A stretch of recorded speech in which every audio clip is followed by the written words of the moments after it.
teams now break. The formalities are over. And there's confirmation of the Airdrie team and the likely formation, with Jimmy Sanderson sweeping behind two markers, the fullbacks pushing into midfield, and Andy Smith perhaps the midfield role vacated by the suspended John Davis for him, with Paul Harvey likely to have a free role behind the strikers. And the Celtic team, they bring back Mark McNally after a 3-month absence to replace the injured Brian O'Neill, and Peter Grant's amazing recovery from injury means no place in the starting lineup. The club's most expensive signing, Phil O'Donnell, and Simon Donnelly's good performance against Rangers earns him a place up front beside Pierre van Hooijdonk, with Willie Faulkner on the bench. Well, Peter Grant, reckoned to be such an important influence to the Celtic side in midfield, recovering from a knee injury sustained against Dundee United 2 weeks ago and urging his teammates on. Jimmy Sanderson relaxed, determined to enjoy the occasion. That's been the pattern for the Airdrie players in the build-up. Kenny Black too, now 31 years old. It's his second final after that losing occasion in 1986 with Hearts against Aberdeen. Mark McNally last played in the first team at the start of a match on the 25th of February against Hearts at Tynecastle. A long layoff, so something of a gamble perhaps, bringing him back after that gap in his season. Paul McStay, the most experienced cup final exponent on the field. It's his 6th cup final. He's had winning medals in 85, 88 and 89. He was a loser in 84 and in 1990. Celtic in their brand new strip for the occasion. The referee is Les Mortram from Wilson Town in Lanarkshire. He used to be a player on Airdrie's books. He joined them as a schoolboy for a couple of seasons, and the World Cup representative for Scotland in the United States last year. Well, it's a big occasion for all these young supporters from Airdrie. Cup finals don't come around too often. This is in fact the third in the fourth. They had 3 before this. They won in 1924, lost in 75 and 92, and here they are again, looking for the second Scottish Cup win. So the Celtic supporters had the disappointment, the Coca-Cola Cup defeat against Raith Rovers at the end of November. That was First Division opposition too, and now they have the opportunity to end the 6-year drought in terms of trophies. Some very long delays, Billy, in the build-up. How will this affect the players? Well, I'm astonished at the length of time players have had to be on the pitch, because the nerves will be jingling already, and this is not going to help anyone. And I think it's going to be an interesting start to the game. But obviously, from the Celtic point of view, Tommy Bonds has taken a little chance, he's taken a gamble on Peter Grant, and it'll be interesting to see how his fitness works out. The Airdrie lineup is very much as predicted, and they'll make life very difficult for Celtic, and hope that they can upset them. So the waiting continues. All these formalities completed in the end rather swiftly, and perhaps more swiftly than anticipated. Tommy Bonds down there. It's a very big occasion for the Celtic manager. He won 4 cup-winning medals as a player in his Celtic career. Did he start there beside him, looking at his watch anxiously and wondering why there's such a long delay. Well, the Celtic supporters showing their colours in very positive fashion, and the presentation party making their way to their seats now, and rising there to greet Her Royal Highness the Duchess of Kent. That explains, I think, the delay.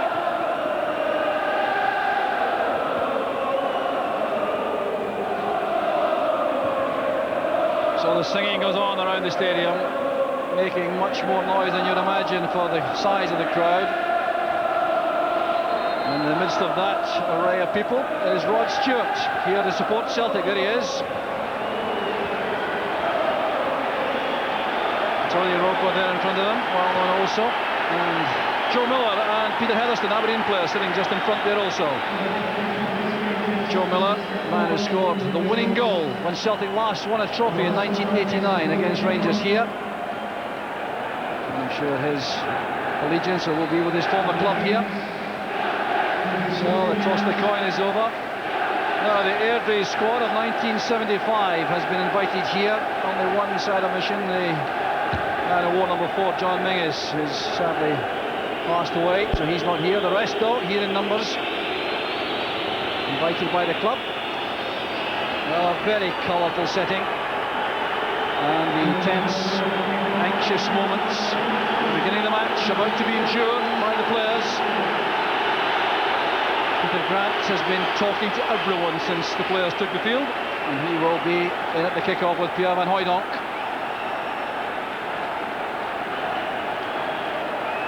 So the waiting is almost over.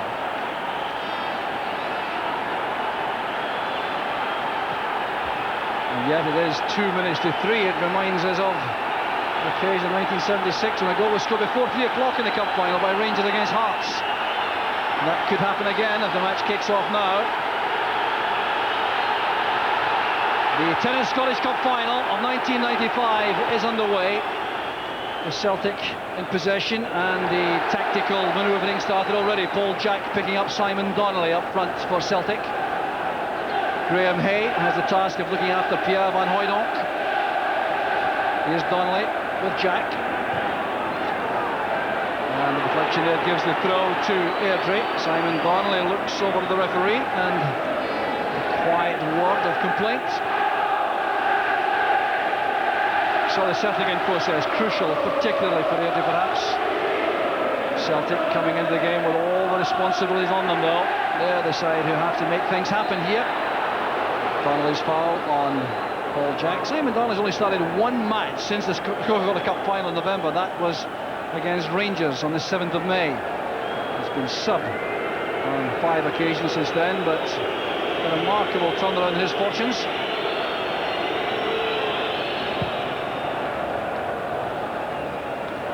Steve Cooper under pressure from McKinley. There's Andy Smith. Backs pass. Here's Smith again.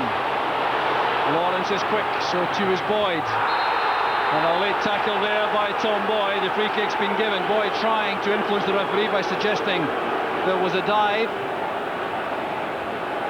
It was a good pass initially, and Alan Lawrence uses his pace, and I don't think Tommy Boyd can have any real complaints about that. But it's an early warning to Celtic. They're not here to make up the numbers. Paul Harvey's free kick. Van Hooijdonk back in defence, clearing for Celtic. Well, that wide positions, free kicks from there for Airdrie can certainly be troublesome, with Andy Smith, Steve Cooper and Graham Hay in the box. Jimmy Boyle has the throw. There's Sanderson. First involvement there for Bonner, who did very well to hold on under pressure from Cooper. Kept his eye on the ball all the time. It's an early little confidence booster for Celtic, because it's always nice to see a goalkeeper come out and take things like that convincingly, and Pat Bonner did it very well. There's Mark McNally turning it away. Well, we had some thoughts on what the formations might be. Billy, how do you see the game shaping up? Well, I think Airdrie have just settled into that formation where they've got two players picking up the Celtic front players, with Jimmy Sanderson dropping off.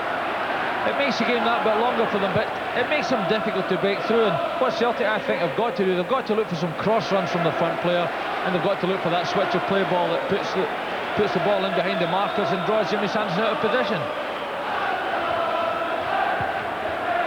John Martin's clearance. Celtic playing with their familiar back four formation. Vata at right back, McNally and Boyd in central defence, McKinley at left back. Brian McLaughlin starting the match wide on the right, being marked by Sandy Stewart. Back to Collins. Here's Van Hooijdonk. Space now for Vata. There's McLaughlin ahead, closely marked though by Stewart. This is McStay. Good work there by Stewart and Black for Airdrie. Graham Hay having to work very hard there, and the challenge came from Simon Donnelly. Graham Hay, the only part-time player in the field, is a building society manager. John Martin, 36 years old, the Airdrie goalkeeper since 1980. He joined the club from Cunning Juniors, and he's been a marvellous servant throughout that time. an odd occasion when managers have tried to bring in another goalkeeper, but he's seen them all off over these years.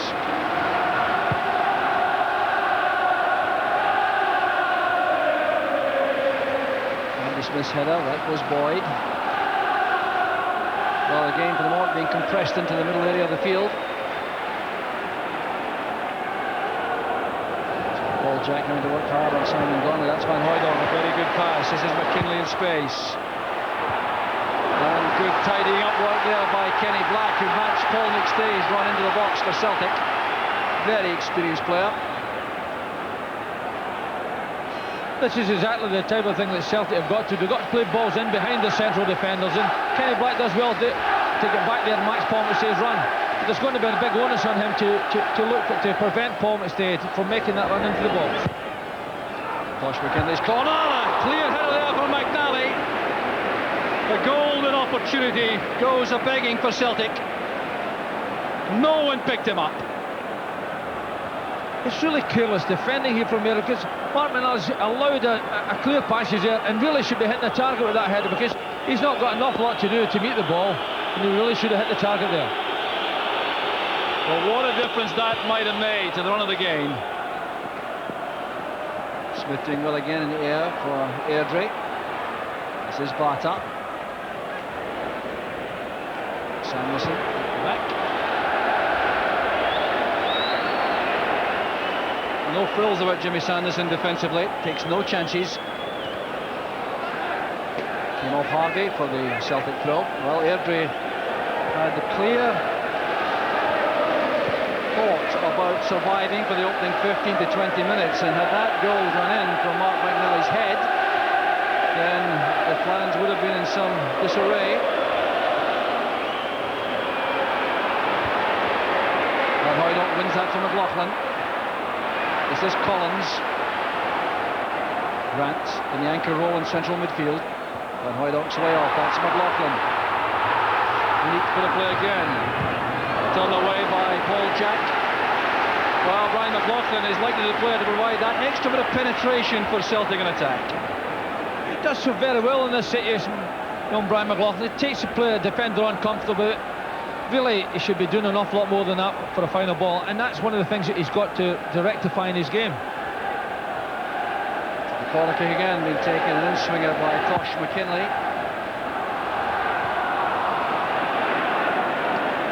Allowed to run away there for the throw to Airdrie. A little bit of gusting wind around the stadium making life difficult, but Sandy Stewart's experience vital to Airdrie, that marking role on McLaughlin. Here's Stewart now to receive the throw out.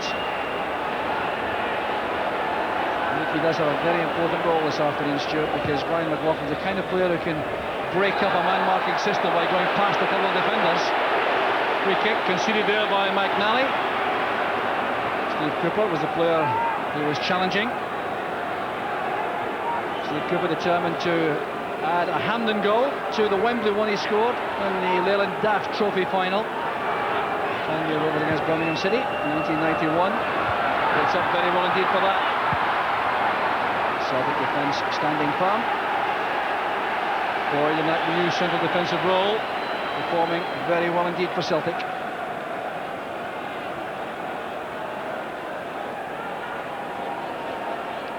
Jimmy Sanderson coming forward here, offering himself to receive the throw, then changes his mind and goes back.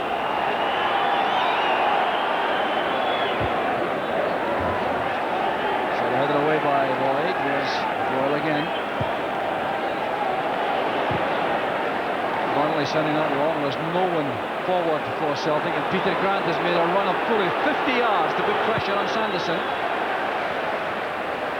It's picked up well by Collins. Space on the right for Bata. McLaughlin inside him. Now it goes outside. There's Kenny Black making a very good challenge. Well-timed tackle.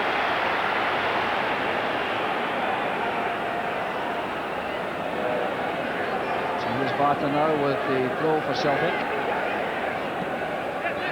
McLaughlin sends over a good cross, that's awkward.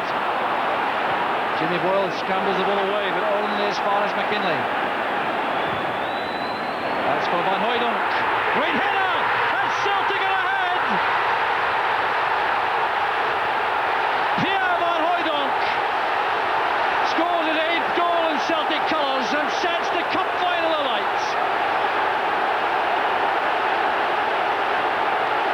typical of the Celtic play so far, because the views on either side well. Josh McKinley gets in a tremendous cross there, and Van Hooijdonk gets up brilliantly, meets it perfectly, really gives the goalkeeper no chance. But Celtic have used both flanks very well in the early stages, and obviously Van Hooijdonk there has shown the threat that he possesses. Tremendous start for Celtic. A perfect start for Celtic, and their huge support brought to life by that outstanding header from Pierre Van Hooijdonk. The delivery from McKinley was superb, and now Airdrie have a real problem. The goal coming after just 9 minutes. Well, it was a very poor clearance from Brian McLaughlin's initial cross, which allowed McKinley to send that across, and Graham had no answers to Van Hooijdonk there for the high ball.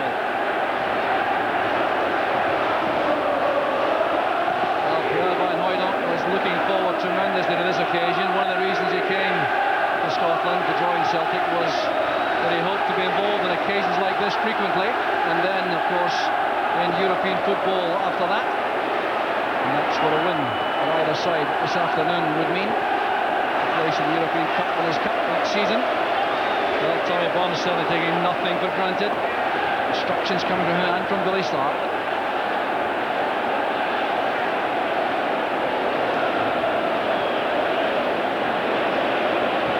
Good strong tackle there by Black on McStay. Came off McStay last, so Airdrie have possession. Well, this has the prospect really of opening out the final. Well, that's right. Obviously, Airdrie, I think, wanted to contain Celtic in the early stages of it, but they've got no option but to come out and get something back. But Celtic, really, in fairness, I think were entitled that early goal because they started to miss it. They used both flanks very well. They've had some good crosses in, and obviously the threat that Van Hooijdonk possesses appeared there, and they got the goal. But I think it's no more than they deserve for the good start. Now Celtic have to defend out against this Airdrie corner kick. Harvey trying to find a suitable piece of land. Is just outside the quarter circle, but no exception is taken. There was a problem there for Bonner. There was no free kick there. He thinks he was fouled, the referee doesn't agree. So that was a chance for Airdrie. Well, they do possess this threat there. We've got a couple of big lads there, and really I don't think Pat Bonner can complain there. He was always short of the cross, and really can have no complaints about that decision. Pat Bonner, one of 3 survivors from the Celtic 1990 Cup final side, along with Peter Grant and Paul McStay. The match lost on penalty kicks to Aberdeen. Van Hooijdonk holding off Hay. Brought down by Smith. And there's trouble here for Kenny Black. He drove the ball against Van Hooijdonk on the ground, and referee Mottram is taking action here. Well, you can see he's not impressed by that decision, but it was a foolish act on the part of Black. Andy Smith was the original culprit. The yellow card is for Black.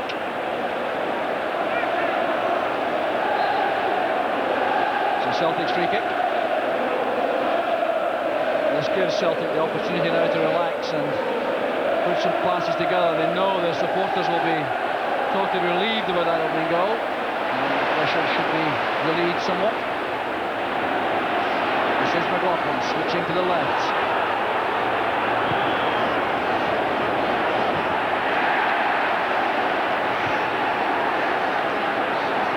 Steve Cooper back deep inside his own half, fouled as he tried to play that forward, so Airdrie have a free kick. Well, Steve Cooper, a man who is playing for his 11th club, joining Airdrie at the age of 29, Birmingham, Halifax, Mansfield, Newport, Plymouth, Barnsley, Tranmere, Peterborough, Wigan, and then York, before coming here in October of '94.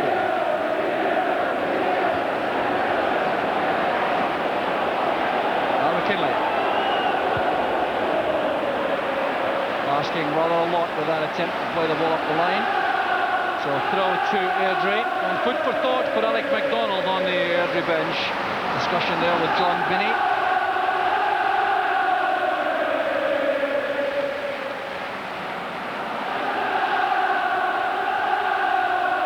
Held on by Grant.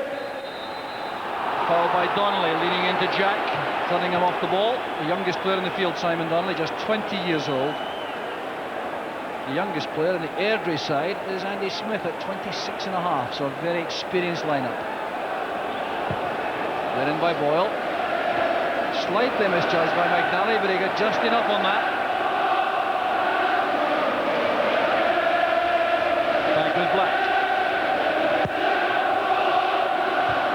Tom Boyd's clearing header. This is Black. Hay takes over. Escorted behind by McNally for the goal kick. Graham Hay getting some instructions there from the bench. Tough task looking after Pierre Van Hooijdonk this afternoon.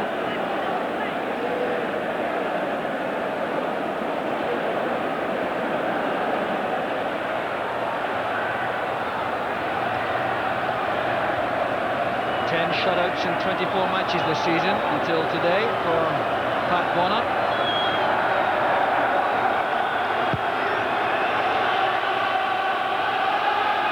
Flick on by McLaughlin, that's Hay. Nally getting to the pitch of the ball as early as he could there, and turned it away. Airdrie trying to force their way back into the match quickly. Don't want Celtic to settle on the lead. Handball by Van Hooijdonk. Stand side linesman John Fleming drawing out the attention of the referee.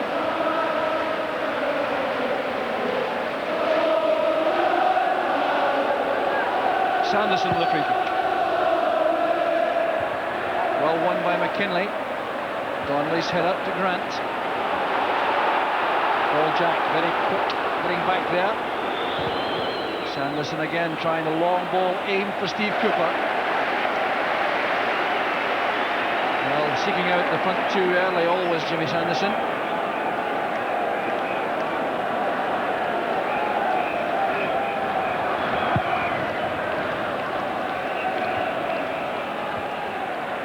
Voyage header again. There's Sanderson breaking. Harvey. Outpaced comfortably there by Boyd. A huge asset at the back, Boyd's immense pace. There's Boyle. Well tackled by McKinley. Grant now leads the counter-attack. That's for Donnelly. Sanderson getting back there. Well, Sanderson made no contact at all with the ball there, and Simon Donnelly claiming advantage rules should have been applied. Well, a remarkable challenge that by Sanderson. It was initially a good pass from Peter Grant, but I can't believe it. I think what he was trying to do was go for the ball and bring it back with him. But I think the referees were wrong to stop the play there, because the advantage definitely went to Celtic. Well, Simon Donnelly clearly frustrated there, but the free kick will now be taken by John Collins. Misunderstanding in the box there between Barta and Van Hooijdonk. The far post area was vacant when the ball arrived.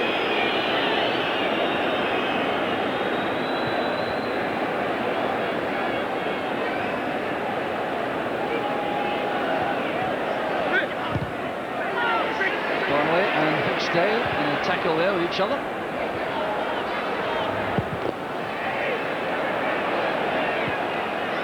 Grant's long ball kept in play here by John Martin. Martin, one of 6 survivors from the 1992 Cup final side for Airdrie. One with Jimmy Boyle, Paul Jack, Sandy Stewart, Alan Lawrence and Andy Smith, who came on as sub and scored an excellent goal.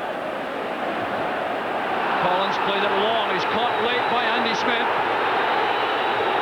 Collins recovers quickly, that's Boyle. Well, McNally had lots of time there, he didn't get a call to turn that back to his goalkeeper. I thought he might have had.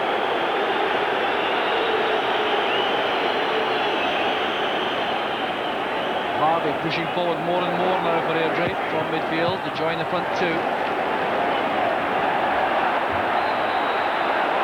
And Van Hooijdonk penalised, I think correctly there, barging into Hay while the ball was in the air. Well, Graham Hay had to take holidays from his full-time employment to prepare for the final. Sanderson directing traffic. Lever Cooper, and Cooper guilty of pinning down McNally while the ball was in the air. You can tell from that he doesn't agree. Oh, that's right, you can see him grappling with Mark McNally there, and really, he's got no real chance of getting that ball cleanly, and he's upset for nothing really.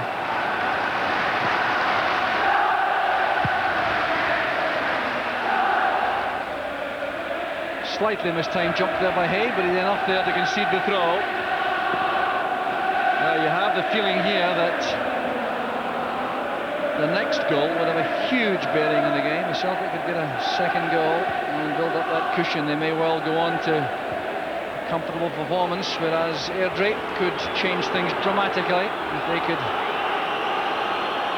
snatch an equaliser. They won't lack anything in terms of determination and courage. No free kick there as Boyd stands up to Cooper. And there's going to be more trouble for an Airdrie player here. Les Mottram, the referee, having words with Jimmy Boyle. He's given a free kick to Celtic. A clash with Collins.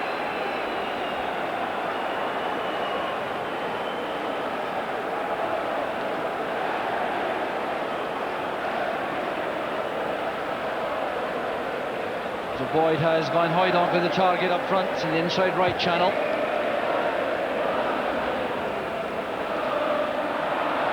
McStay strong and determined. Away from Black. Clumsy touch there, under pressure, conceding the goal kick. Certainly looks to be a new man now, Billy. Had some troubles earlier in the season after that Coca-Cola Cup defeat, but he really seems to be back to normal. Well, that's right. He's a very proud person, and obviously he's out to prove all his critics wrong. But what's helped now here in actual fact is the fact that Celtic are stretching the game. They're pulling Brian McLaughlin very wide on one side, John Collins on the other. It's allowing a whole big area in that midfield area there, and I think it's difficult for Kenny Black and Andy Smith to deal with. And Paul McStay, with his energy and his restless ability to run at the opposition, is getting lots and lots of room. Cooper's header was a good one. Harvey was caught late there. That's a free kick. Very quick feet, Paul Harvey. Excellent close control. Collected that brilliant. There was Cooper's header. It was caught late by Boyd. So Airdrie have the free kick.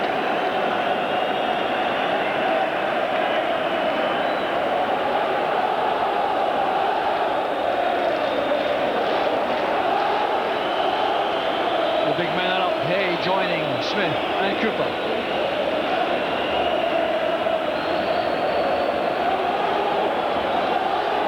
Jimmy Boyle lights it in. And Neil Cooper colliding there with Paul McStay. While the ball was in the air, Cooper thinks he was fouled. So does Alec MacDonald. Well, I wonder what the replay shows here. There's a possibility there. I've seen penalty kicks given for less than that in the past, but in fairness to Leslie Morton, was up with play, good clear sight of the whole thing, and saw nothing untoward. Clear misses there is Steve Cooper to say no more. He certainly agreed, the Englishman up front. He's not happy at all, Airdrie centre forward. Bonner wants some movement. Peter Grant in the centre circle is telling him to get on with it.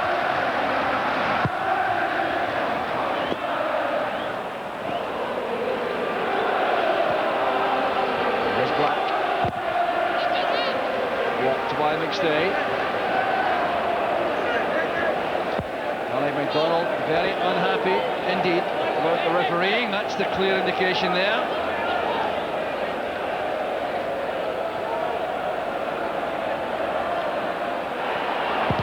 Boyd going around the back of McNally there. It broke from Lawrence. The spin will keep the ball in play, I think. Well, turned out eventually by Lawrence. Well, there's plenty of movement down there on both benches. Neither management teams entirely happy, Billy. No, that's right. I think from Airdrie's point of view, their game plan obviously involves Paul Harvey quite a bit, that he drops off from the front two, picks up balls in midfield, and because Airdrie haven't had an awful lot of possession, they haven't been able to get the ball to it, because really they look for Alan Lawrence making those breaks in behind defenders, and without a decent pass or two, they haven't managed that. But you know, Celtic started well, but just at the last 5 minutes or so, the game's become a bit scrappy. Good play from Airdrie. There's Lawrence. Good block by Bonner. Superb football there in the build-up. And the offside flag halting any further progress, but Alan Lawrence there released by a magnificent piece of play involving Cooper and Harvey in the build-up. Celtic were opened up all right. Almost spoke too soon there, because no sooner had I said that than we got a good pass, and Alan Lawrence showed his ability there. Good save by Pat Bonner.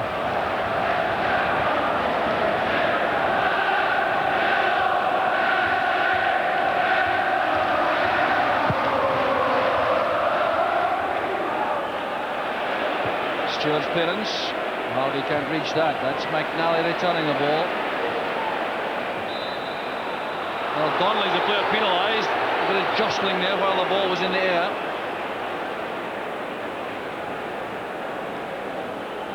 Still a little bit scrappy and untidy in the middle of the field. So here's Sanderson again with that long flighted ball, looking for Steve Cooper's head. Stewart back to Black. Stewart well forward again. This is Lawrence. Taken out there by McNally. He'll be booked for that. A rash challenge, and perhaps reflecting the timing problem a player can have after a lengthy layoff from top team duty. Well, I think there is that, but you know, it's really slack defending, because Alan Lawrence is not really going anywhere in that position. If he runs alongside him, ushers him to that byline, he wouldn't have been in any difficulty. There's Lawrence again. It's a good spell from Airdrie. Headed away by Vata. It's Collins, who hasn't really been much involved in the play so far. That's a tribute to the Airdrie tactics. Goal kick to Celtic. A little bit of discussion going on among the players at the back. There's Pat Bonner having words with Rudy Vata.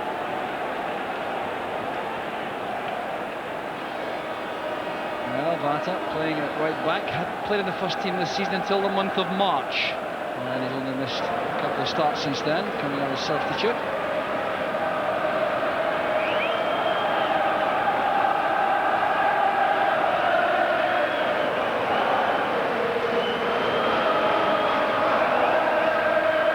Players grouped around that centre circle for Bonner's kick out. And Hoydonk going to touch on. That's Sanderson again. Trying to make full use of the aerial power and the strength of Steve Cooper with these long balls from back to front, with the quick men around like Lawrence and the quick feet of Harvey to support him. A very important player to Airdrie, Steve Cooper.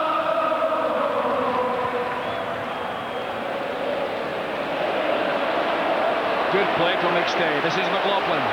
Collins wide on the left. Target there was Donnelly. Nimble play again from Sandy Stewart.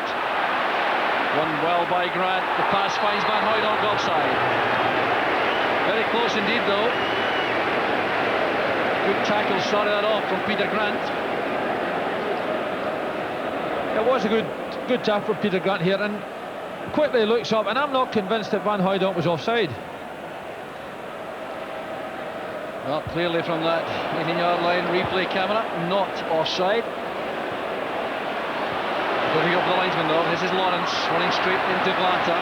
McStay takes over. McLaughlin has been given a roving commission. McStay couldn't get there in time. Celtic's throw though.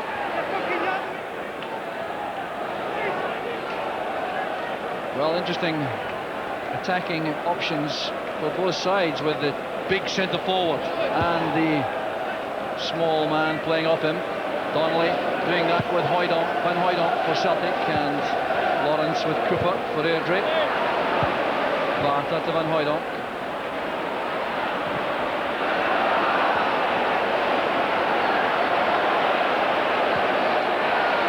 Here's Kenny Black, not enough space there on the flank. Well, one of the important aspects of the match, Billy, surely was for Celtic to match Airdrie's commitment. They seem to have done that quite well. Well, I think certainly, for me, Celtic looked the more committed team in the early stage, and it's only really in the last 5 minutes or so that Airdrie's really got to grips with the game. And I think that was, Celtic found it comparatively easy to find the spaces on the pitch. Airdrie have now started to shut those spaces down. Alec McDonald's been out that dugout telling his players to tighten up, to allow Jimmy Sanderson to play free at the back. And that's what's obviously made the game that little bit scrappy at this present time. So Rudy Vata takes this free kick. Tosh McKinley calls the ball over on the far side. Jimmy Boyle's the marker for John Collins. He certainly has kept the Scotland midfield star quiet so far in the match. That's Collins though. Now McNally. Van Hooydonk. Donnelly.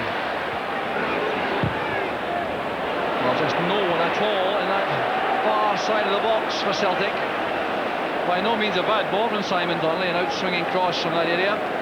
Just took the goalkeeper out. So further instructions from Tommy Barnes.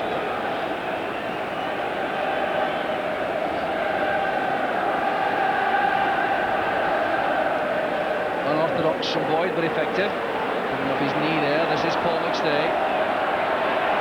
Good running by McKinley.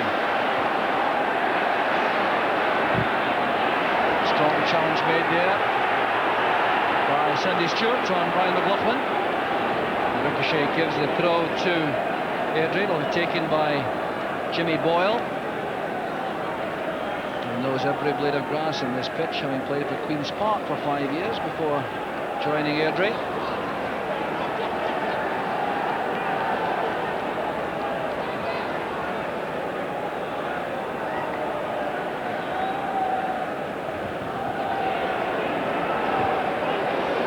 Smith caught there by Tosh McKinley's boot. Dangerous play, an indirect free kick to Airdrie.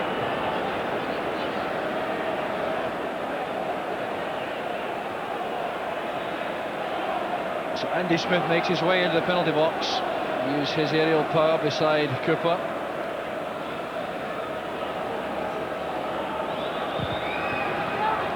Jimmy Boyle fighting that in. Handed away by McNally to Sanderson. A great effort on the volley. Well, it will be a tremendous occasion to score your first goal of the season. That's what Sanderson was trying to do there. He's in the perfect position to pick up this clearance, and really he strikes his shot as well as he would expect to. Just off the target, but I do have the feeling that Pat Bonner had that covered.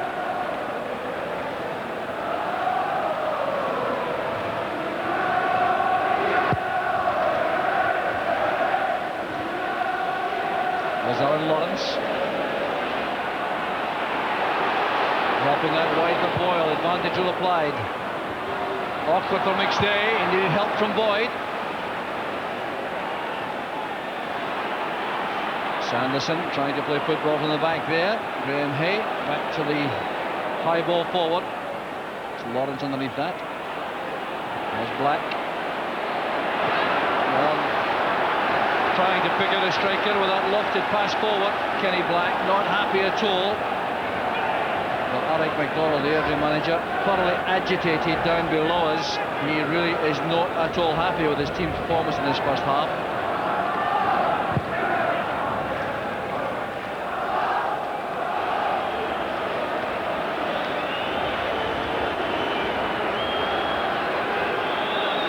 So Airdrie trying to win enough possession to create and cause problems for Celtic. Celtic for the moment looking very comfortable in this lead. Sandy Stewart's header goes straight to Collins. He's immediately challenged by Boyle. Donnelly to McLaughlin. Now McKinley. Collins has gone inside. That's good running by McKinley. That's great play by Tosh McKinley. You could see the defenders reluctant to tackle him inside the box as he made for the byline. It was a good run by Tosh McKinley here, but at one stage John Collins got himself free and he was expecting it. And I think Tosh McKinley was prepared to use him as a decoy. Oh, dangerous ball flashed across the 6-yard box there. Steve Cooper was the player back defending for Airdrie. Easing that back to Martin.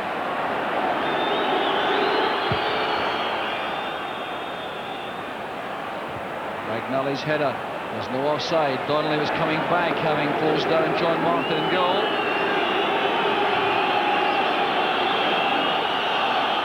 John Martin comprehensively beaten by Pierre Van Hooydonk's splendid header in 9 minutes, but that apart, not trouble too often.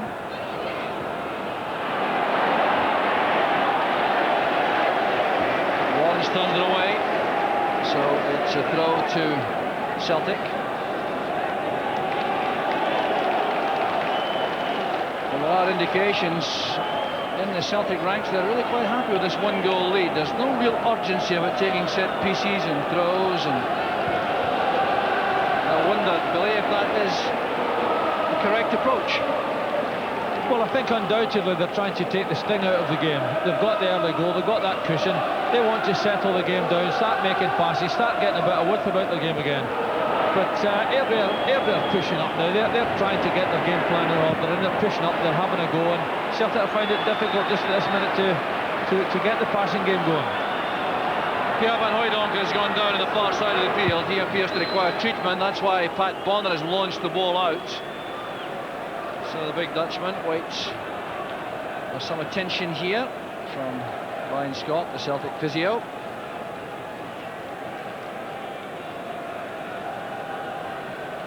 Well, the pace at which Brian Scott approaches suggests he's hoping, I think, the big centre forward will recover by the time he gets there. And that appears to be the case.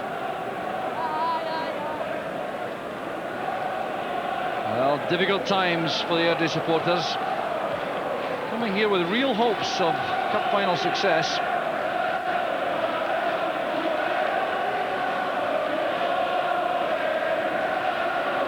Graham Hay has a problem with a contact lens. The physio Ian Constable is there to help him replace the lens.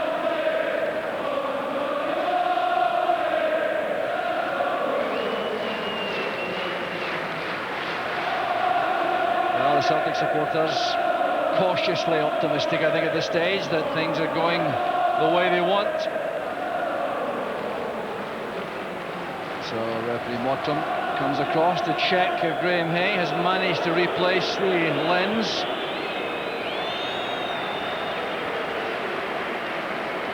Well, as I can tell you, it's not a thing to be doing in a hurry.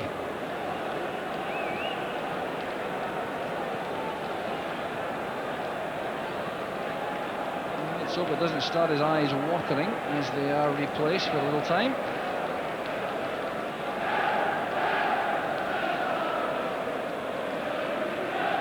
He's ready to resume.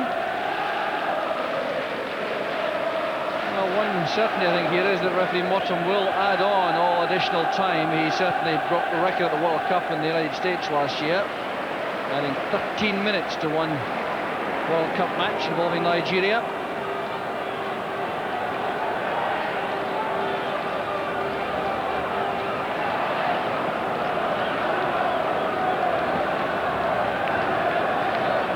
Some anxiety, I think, about Pierre Van Hooijdonk's capacity to continue in the match. The Celtic substitutes are warming up,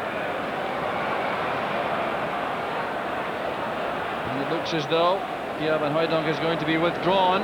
Seems to have damaged a muscle in the hamstring area.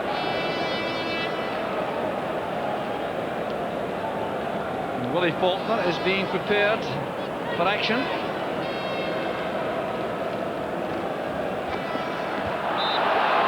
Caught there by Jack. It's a free kick to Celtic.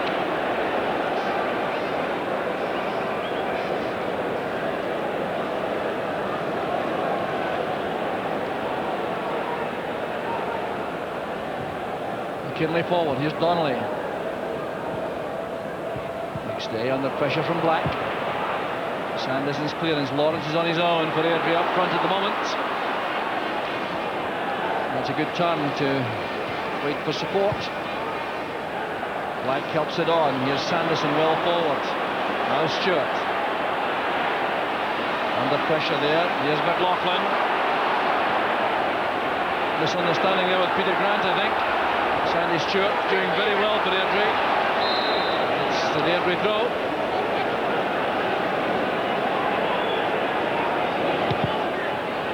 Lawrence again. Barta to Van Hooijdonk. The touch was clumsy. It may well be his last involvement in the play. The Dutch striker is being withdrawn. So off goes Pierre Van Hooijdonk, the man who scored that splendid opening goal in 9 minutes. And he is replaced by Willie Faulkner. He scored for Aberdeen in the 1987 League Cup final, but finished on the losing side. Next day's challenge, there's Ryan McLaughlin. Well, it's a flatter spell in the match from the Celtic point of view at this stage, going towards half-time. Pierre Van Hooijdonk may well have done enough to earn a cup winner's medal. Donnelly's pass collected here by Sandy Stewart. Lawrence. Away from Bata. Harvey inside. Hoping, I think, to catch Lawrence in the continued run from the left. Very nimble and elusive up front, Lawrence.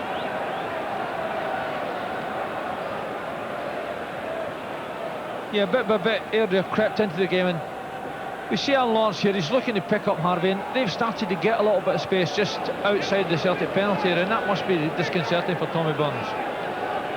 Well, it's all had the effect of quietening down the Celtic support, who are enjoying the opening quarter of this match, but I don't think they're quite so contented now. And the Airdrie ball once again. Well, this cup final is very much alive. Airdrie are in this with a chance still, without question. Alec MacDonald checks his watch to see how long there is to half-time.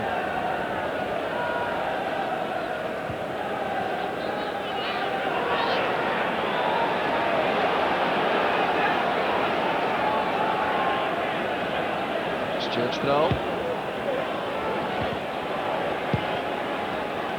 This is Stewart again. Boy at the back, Paul McStay has gone down injured. Still got a knock, I think, from which you expect him to recover. McLaughlin goes wandering, gets the break of the ball off Cooper. Here's Tosh McKinlay. The aerial threat now comes from Faulkner. He's got into the Van Hooijdonk roll. There's Bata. Longley ahead. Well challenged by Jack.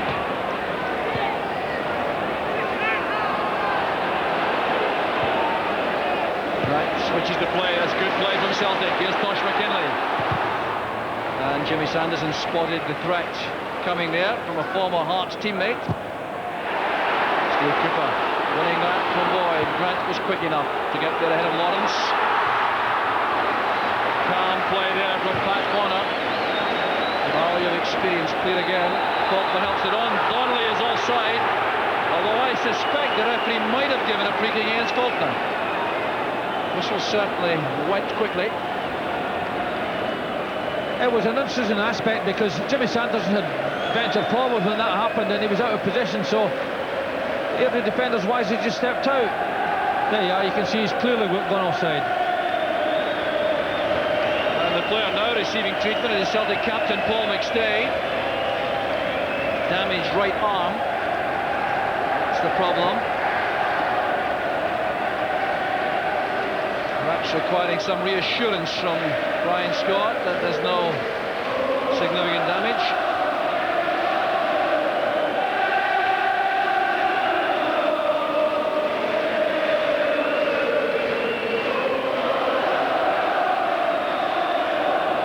Free kick to be taken by the Airdrie captain, Jimmy Sanderson.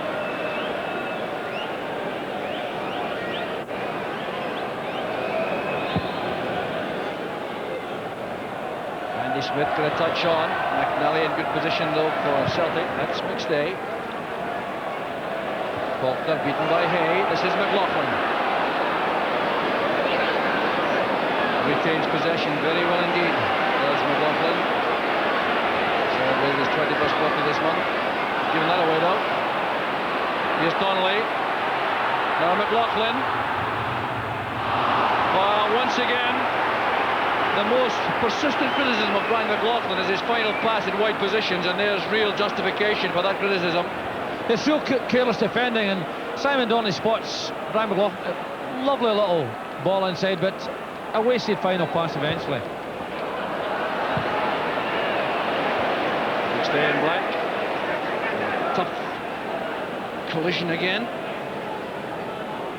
Both players acknowledging the other was going for the ball, fair and square, and there's no malice at all.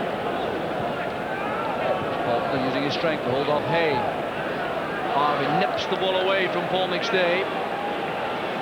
Certainly not attractive football at the moment, but it's a very important phase in the final. Closing stages of the first half.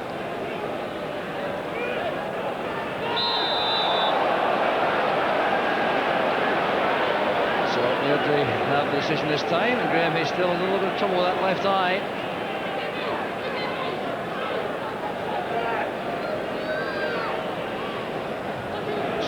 To injury time at the end of the first half. There's been quite a bit of that. The game could go on sometime yet before the interval. That's a good turn by Stewart, who was caught by McLaughlin, and that was down to the clever play of Sandy Stewart. That's what produced that bad tackle from McLaughlin.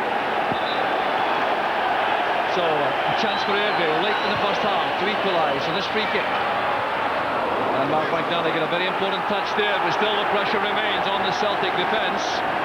And Airdrie really have done extremely well to force their way back into this match after that early setback provided by Van Hooydonk's goal.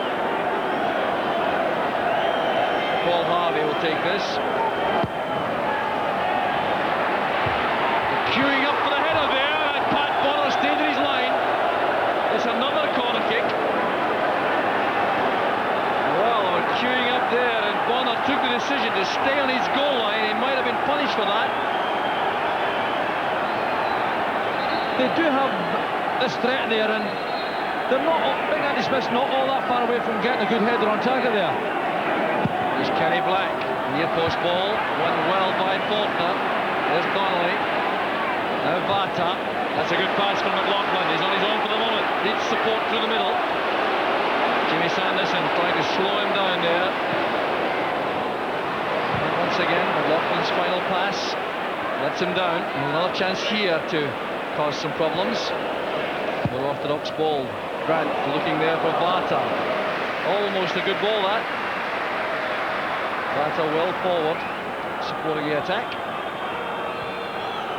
So we've had a couple of minutes now of stoppage time, and there could be more of that. Referee Mottram allows the play to continue as Lawrence chases. Boyd makes sure he can't get the ball across, but Lawrence has done well to earn another corner kick. It's a good closing spell from Airdrie in the first half. Back now with Boyle. That's towards Cooper, and again McNally did well, matching him with a header.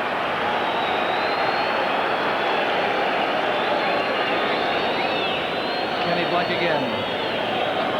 Andy Smith has gone up front, looking for the throw. Back to Black for the quick cross. Faulkner back defending. Celtic will be very happy to hear the half-time whistle. Here's Andy Smith. Stay to Donnelly. He's tackled from the back by Sandy Stewart. There won't be time for the free kick. The half-time whistle is gone. That good spell from Airdrie has not produced an equaliser. And at half-time, it's Airdrie 0, Celtic 1. Scottish Cup final. Let's rejoin Billy and Jock. Thank you, Dougie. Yes, the second half about to start, and there have been no further changes made by either side. Just Willie Faulkner for Pierre Van Hooijdonk. That apart, the subs remain on the bench. And it's Paul Harvey there with Steve Cooper, who start the second half. And it will be very interesting to see what changes may have been made tactically. There's no obvious alteration in the Celtic formation for the start of the second half. But there must be concern, I would imagine, about the fact that John Collins in particular has been so well policed by Jimmy Boyle. Paul McStay also has been matched by Kenny Black. Here's Mark McNally, resisting a temptation to head back towards his goalkeeper. The free kick given against Donnelly. So a free kick which Jimmy Boyle will take, and Airdrie will be looking to start the second half the way they ended the first. This time bleep there by Cooper. This is Sandy Stewart. Back towards Black. Grant to McLaughlin. Pogba goes to the right. On the left is Donnelly, matched by the pace of Jack. Deceptively quick, Paul Jack. Wasn't going to lose that race. Back it comes to McKinley. There's McLaughlin again. Starting the match on the right touchline. He's already on the left. And dropped to the ground by Jack.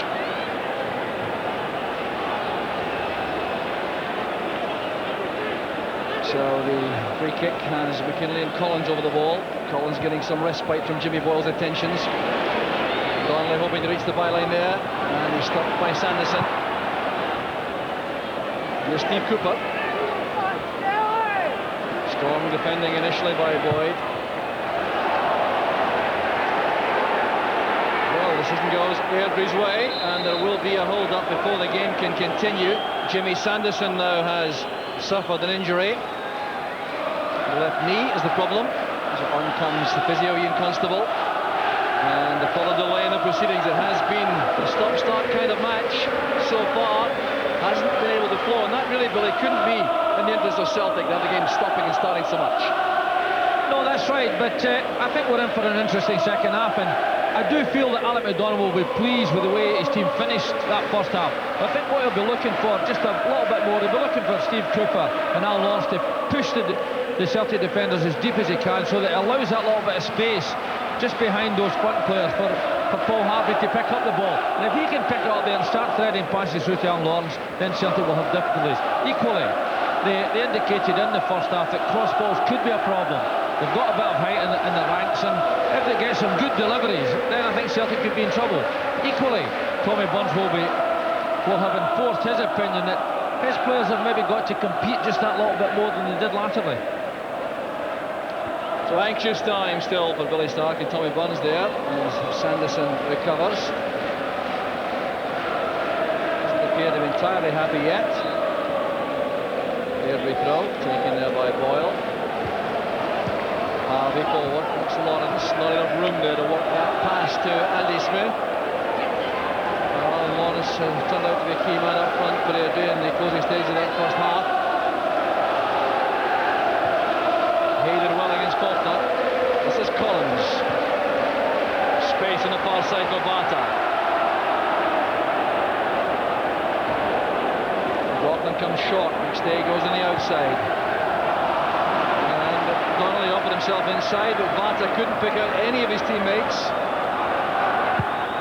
Well, that's been a feature of the play, the way in which Celtic have had men in good forward positions without making a good telling pass from there. Here's Peter Grant, hustled by Smith.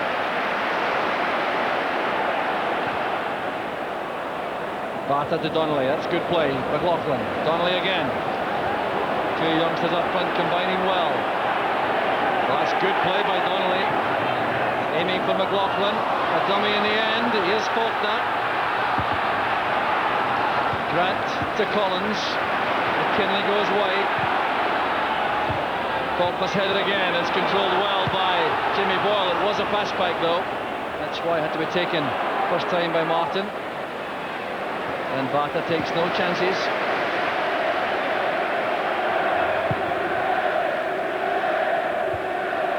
Kenny Black's head up. McNally had to get there ahead of Lawrence, or Celtic would have been in trouble. Grant to McStay. Well, Grant with an injury doubt. That hefty challenge from Kenny Black caused him a problem. It didn't, so he is clearly fully fit. McLaughlin taken on the back by Jack, and this time the referee will take action. Well, it certainly was a challenge from the back as Jack came in through the legs there of McLaughlin. It's always difficult when you're in that marking role because you don't want your opponent to get the ball, but I think Paul Jack might have been better advised just to stand off that there. There's no chance of getting the ball. There's Collins. And that was turned over by Martin. Well, John Martin appeared to react late to that. I wonder if he thought initially it was going well over the top. John Collins hasn't had a big impact in the game, but here he tests the goalkeeper just to indicate that, to remind him that he can hit the ball from there.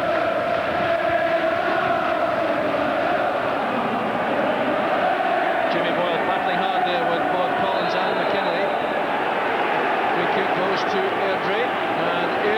to make a change. I wonder if injury has brought this about. There has been some anxiety about the injury position, but no, it is Paul Harvey who's being withdrawn. He'll not be pleased about that, I suspect. The man who won the quarter-final all on his own against Raith Rovers makes his way to the bench beyond his manager. Tony Smith has come on.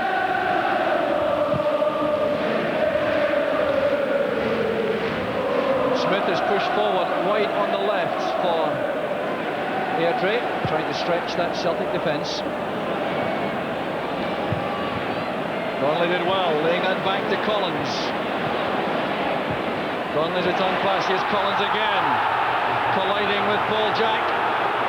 Well, a little flash there of John Collins, and that must be encouraging for Celtic. Well, John Collins has certainly made an impact, and here we see a nice little 1-2. And I suppose that's really good defending because Paul Jack stands up to the challenge. Might have been penalised outfield, but I don't think it was that serious an offence. McNally heading that away. Throw to Airdrie. Well, that changes the pattern of play for Airdrie, that substitution. Paul Harvey had that floating role behind the front two and wasn't really making a big enough impact clearly for Alec MacDonald. Away by Boyd, here's Smith. Trying to set up a shooting chance there for Stewart. This is Donnelly. And now Collins. Boyd.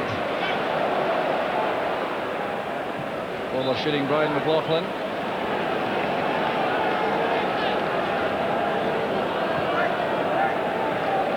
Tony Smith, 21 years old, released by Hearts 2 years ago, replacing Paul Harvey. There's Boyd. Faulkner with Hay. Black. Finding Stewart. Smith wants the ball played short, but Black takes over in midfield. Good play by Stewart. Tony Smith out of luck. Played in the same Motherwell Boys Club team as Brian McLaughlin of Celtic.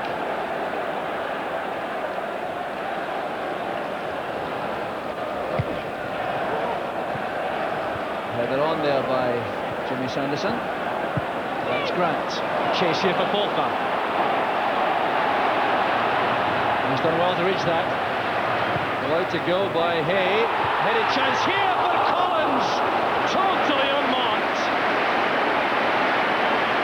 Well, that could have won the cup finally for Celtic. The diving header from Collins. Yeah, it's a terrific ball into the middle there, and Jimmy Boyle was delighted because he just allowed John Collins to run into that box, and really I think John Collins will be disappointed that he didn't hit the target. Here we see him, he runs away, he's left his marker, really should have hit the target there. Celtic's top goal scorer of the season with 12 goals, also 4 international goals for Scotland.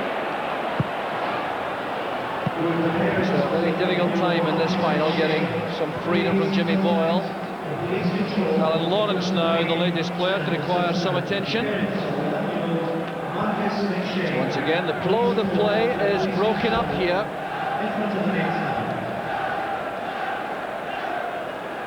Well, a let off without question for Airdrie there, and Alec MacDonald will know that only too well. He'll be very disappointed with the marking. Initially, the way Willie Faulkner found space.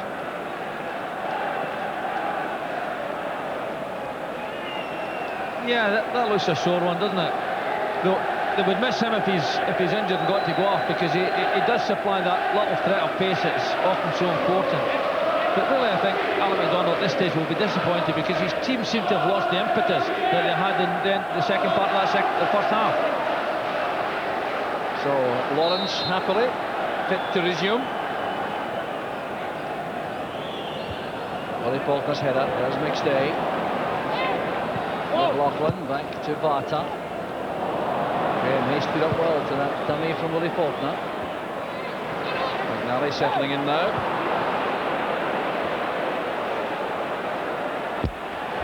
Well, Andy Smith gesticulating there towards the referee after the throw was given to Celtic. A sort of gesture that can earn a yellow card and cause problems for the player. Another free kick. Andy Stewart was the victim of that challenge. There's Sanderson taking a free kick quickly, looking for Lawrence. McNally is there. This is Smith. Now McStay. Good pass from defence. This is Grant. Hustled all the way by Andy Smith. Grant did well. This is McStay again. Donnelly. McKinley. Bit of wrestling going on between Donnelly and Jack as Jimmy Boyle turns the ball out for a throw. Simon Donnelly complaining his jersey was being held all the time there. The referee's had a quiet word with Paul Jack about that. About that.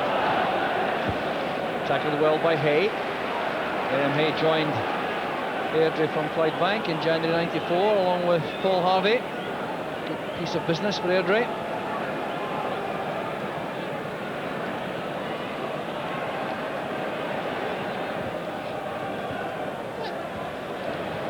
Good elusive running by Donnelly.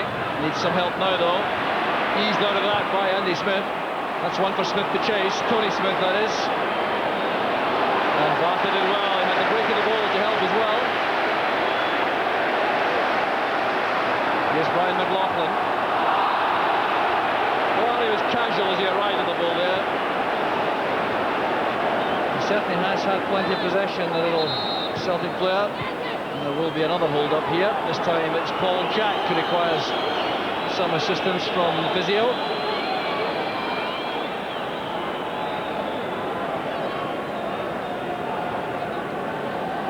Ankle damage for Paul Jack.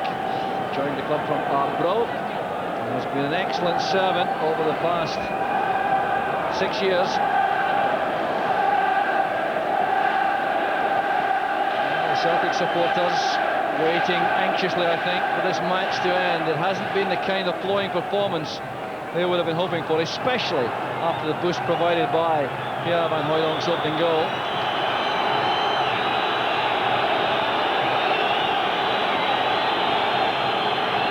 The supporters still looking on hopefully, but let's have another look at Peter Grant in possession here under the most severe pressure from Andy Smith. Now, he didn't react badly to that, kept his eye on the ball, knew exactly where Smith was, and picked out McStay.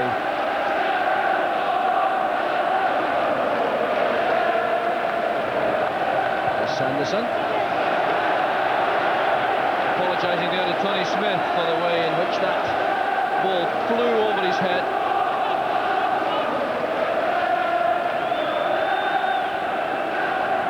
I can't imagine that Celtic will be content to allow the match to continue with this one-goal lead in this fashion. They will surely, Billy, want to take a grip of it again and dictate the play. Well, I don't think there's any doubt about that.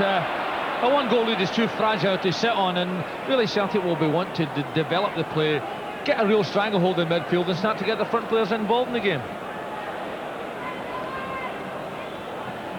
Tosh McKinley's throw. Faulkner did well. This is Donnelly. There's no space at all for Donnelly or Collins. There is space now for Sandy Stewart though.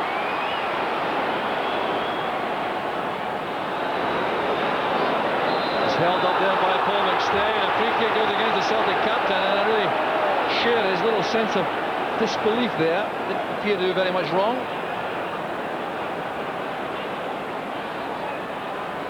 Approaching the hour mark now, Celtic still with a vital lead. Airdrie showing growing belief that they can save the match, still win the cup. Well now, Pat Boyer. Fortunate there to come to no harm with that error of judgment. They've lost the ball in flight. Yeah, I was just about to say that it was a wasted free kick, and Pat Bonner got himself underneath it and really gave possession back to Airdrie. Boyle forward, there's Lawrence. Won by McKinley. Plenty of time here for Boyd. Sanderson playing much further forward now, pushing into midfield. Rudy Varta's clearing header. Clear up the line by McKinley, turned away by Boyle. So John Collins waiting to take the throw, and perhaps happy to leave that to Tosh McKinley. Well, Collins will certainly know Jimmy Boyle very well before the end of this match.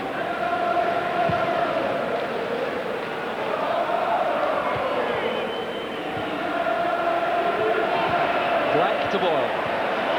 Smith. And that's overhit to the far side. Well, Airdrie certainly battling hard. Alec MacDonald has some instructions to give. He's getting a query from Jimmy Boyle, but still not able to make a real impact up front against the Celtic defence.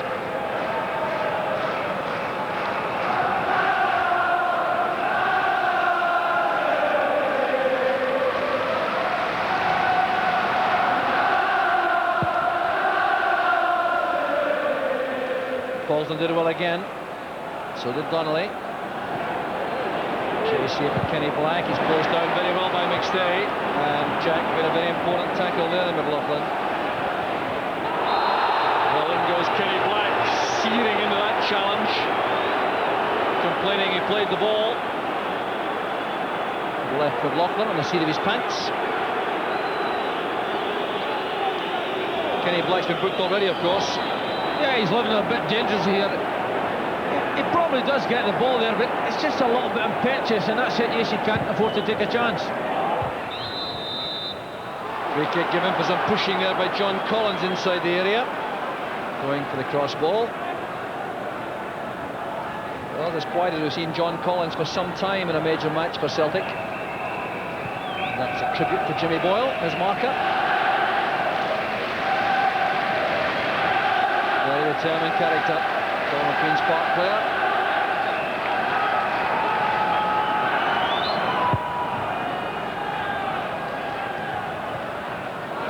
An upward bounce there, and Peter Grant took a blow in the head.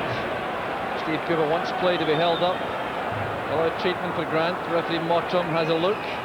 Pat Bonner has the ball at his feet, and Grant recovers.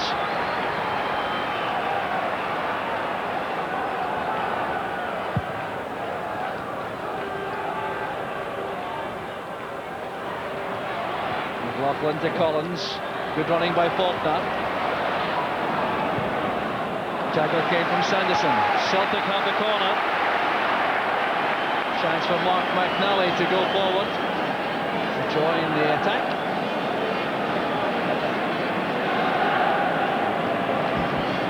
The outswinger from Collins, and it was Simon Donnelly got his head to that. One of the smaller Celtic players.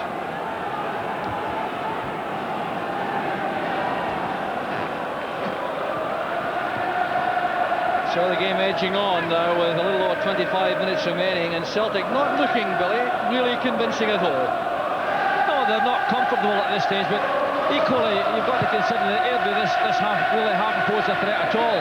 They've suggested that they might want to compete in the game, and they've certainly made life an awful lot difficult for Celtic in that midfield area, but they haven't carried the threat up front, and I think Paul Harvey really wasn't getting himself involved in the game, and obviously Alec MacDonald wanted to change it and give Tony Smith a more free-running player a little chance to see if he can open up that Celtic defence. While the scoreline stays so close, worrying times for the Celtic supporters. Airdrie will certainly back it to the end. Well, the smart money suggested that had Celtic been able to get an early lead, they could have gone on to win 3 or 4-0. And if Airdrie were to win, they had to hang on and win it by the odd goal in the match. Might turn out to be wrong. Free kick to Airdrie again. Yeah, the second half's really been punctuated with a whole lot of sort of silly and almost needless free kicks, and really it hasn't allowed for any free running at all. So Celtic have the goal kick. Referee Mottram has spent a lot of time checking on injured players. The latest was Paul Jack, who's back at his feet without treatment.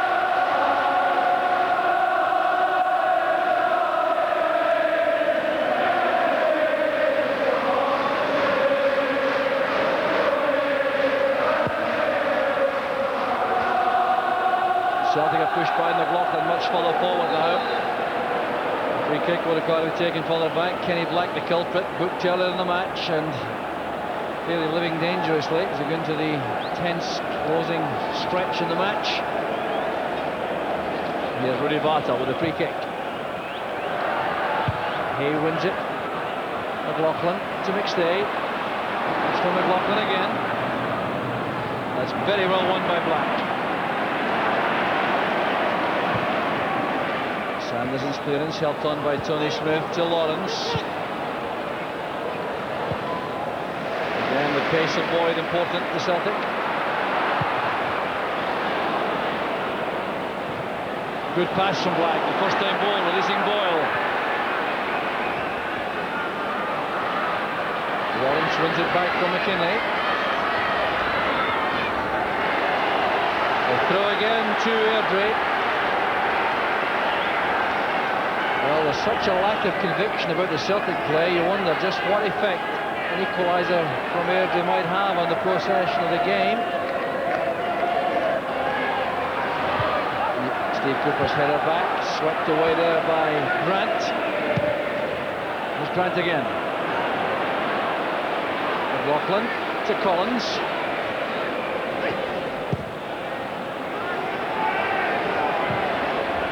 Boyd playing it forward again. Push from Grant. Free kick to Airdrie.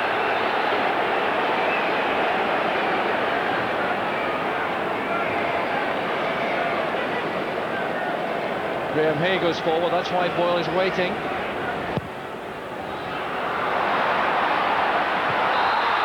Oh, Pat Bonner has been given the free kick, challenged by Andy Smith.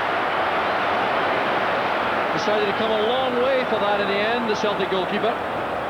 It's really a poor quality free kick, and Pat Warner comes and takes it convincingly. There's no doubt there that was a foul. But it's a waste of a free kick. They possess a threat there, and they don't want to eliminate the goalkeeper and look for the big fellas to get a chance of headering it. So there's Jimmy Sanderson. Tony Smith strong there, running into McNally. Black closing down Vata. The last man for Celtic is Tom Boyd. Little slip there, almost gave an opportunity to Airdrie. He's not pleased with Vata's contribution there. There's Tony Smith. Good running by Smith. And McNally steps in with a clearance. Well, Tony Smith certainly has the pace and movement on the flank to stretch Celtic.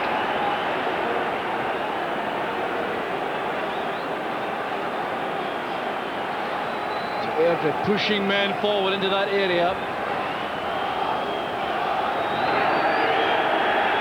Here's Alan Lawrence.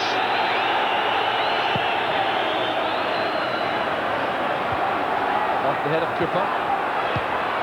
McKinley's clearance. First to the ball is Paul Jack for Airdrie. Oh, an option inside, and the skipper Jimmy Sanderson tried to find Boyle. Celtic are going to make a change. They're going to bring on Phil O'Donnell. A push by Connolly on Sanderson, and his last contribution to the play, I think. The number 10 is being held up. It looks as though Donnelly is being withdrawn.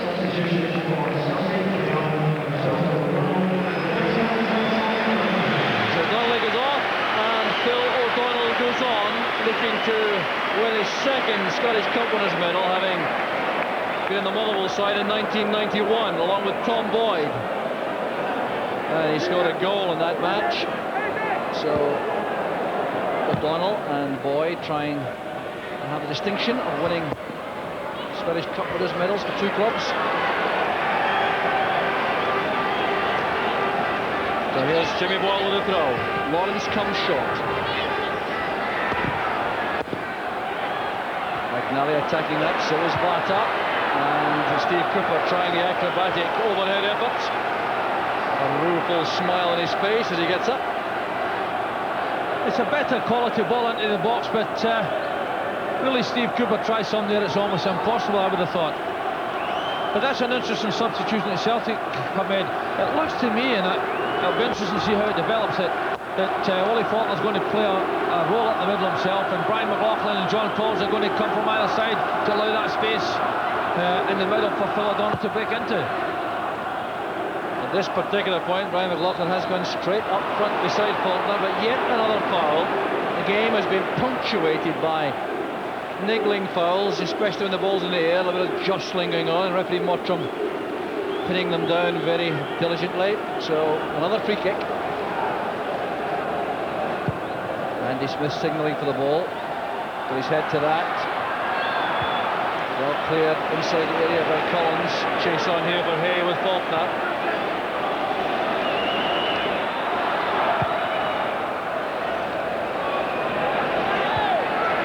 Cooper coming for that. There's Tosh McKinley.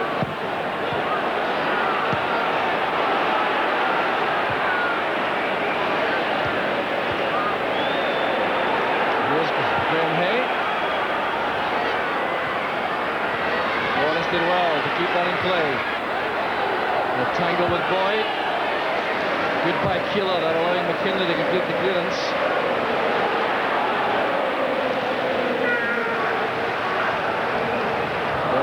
John Martin in the Airdrie goal.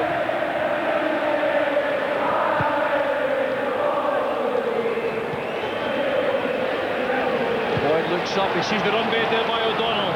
Couldn't find him with a pass. There was a chance on there for an accurate pass. Phil O'Donnell playing wide on the right hand side at the moment for Celtic in midfield. There's Collins. Turned back by Paul Jack.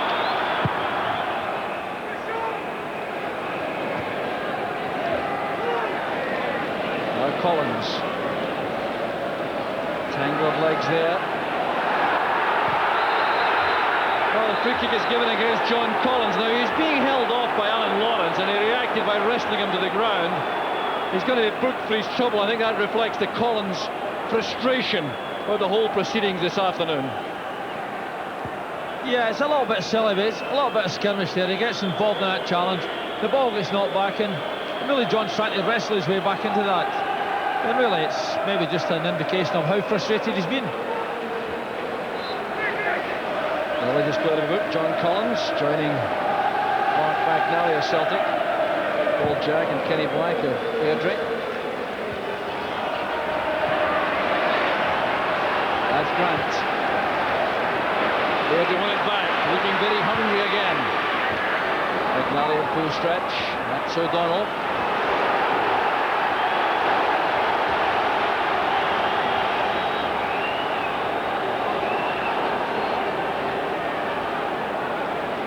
Jimmy Sanderson advancing to the edge of the penalty area for a shooting chance for Airdrie. As the throw is taken short here to Tony Smith. Mark is clear as a full one. This is Black.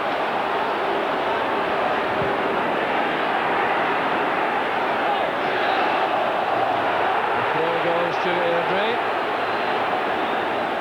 Here's Lawrence. The ball was not out of play. It is now, though. A throw it is to Celtic. Tense Airdrie supporters. Still in with a chance, though, without question. So approaching the final quarter out of the match. Airdrie with this remarkable cup record this season. They've lost 1 out of 13 cup ties so far this season, and that was in penalties against Raith Rovers in the World Cup semi-final. So their resilience has been well established. Barter plays it long. Faulkner comes to meet it. McLaughlin would have been offside for sure had that been flicked on. Stewart looking for Smith. Cover provided by McNally for Celtic. No qualms about that hefty clearance.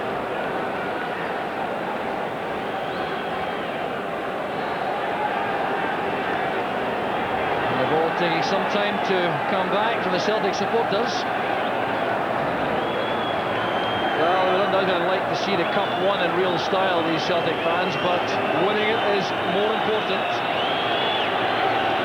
They're certainly not doing the team any favours, because obviously the referee's going to add time on for at the end of the match, and that's the last thing. If this game's going to be as tight as it is just now, that's the last thing that Celtic need.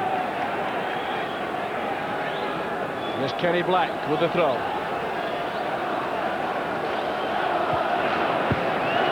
Rollins across the 6-yard box, well blocked by McKinley.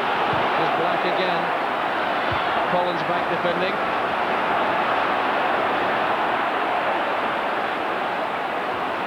Jack collects for Airdrie. Sanderson, supported again by Jack. Blocked by Paul McStay.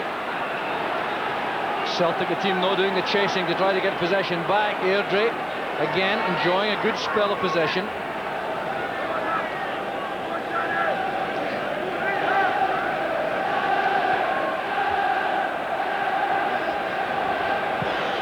Nowhere to go for Paul McStay. That's Boyle. McNally's header, straight back to Jack. O'Donnell, forcing it forward towards Faulkner. Here's O'Donnell again. Well supported on the right by Bata. Paul McStay dropping deep to take a pass. That's given away by Bata. It's a wasted cross. Celtic liable to go back under pressure again, but Peter Grant has possession. Works too long on the ball, but gets it back to find McLaughlin.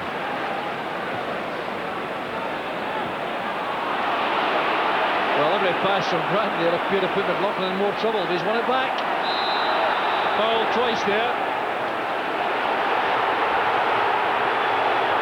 Well, now, the referee confusing people somewhat for the signal. Pointed a punt the Airdrie way initially, but now it is taken by Celtic. Here's John Collins. Well, that sums up his afternoon so far. Boyd's back heel is effective once again. This is McKinley. Nowhere to go for Collins.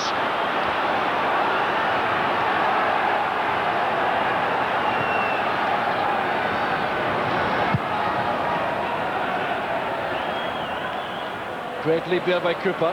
Moving across in front of McNally. Grant turned well. Caught from the rear by Black. As he played the ball forward, he's in trouble this time. Peter Grant. The referee will allow attention for Grant. He's caught after the ball had gone by Kenny Black, and that right knee causing trouble again.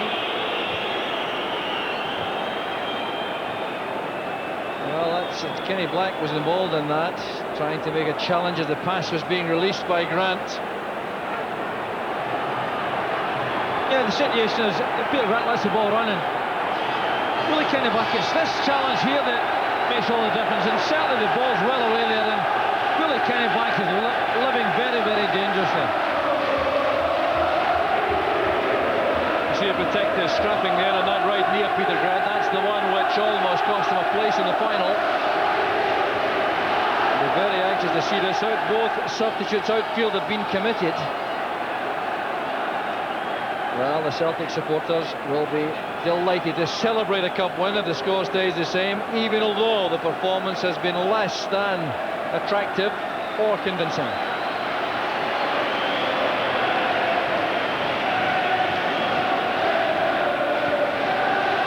Grant remains on the field. It's a throw to Celtic.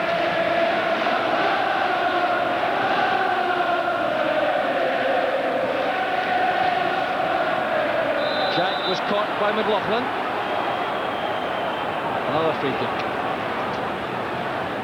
Well, referee Morton has perhaps been the busiest man in the field this afternoon.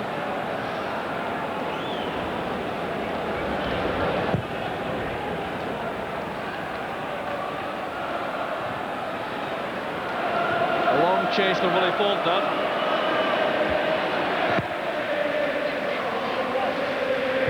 There's John Collins to Grant.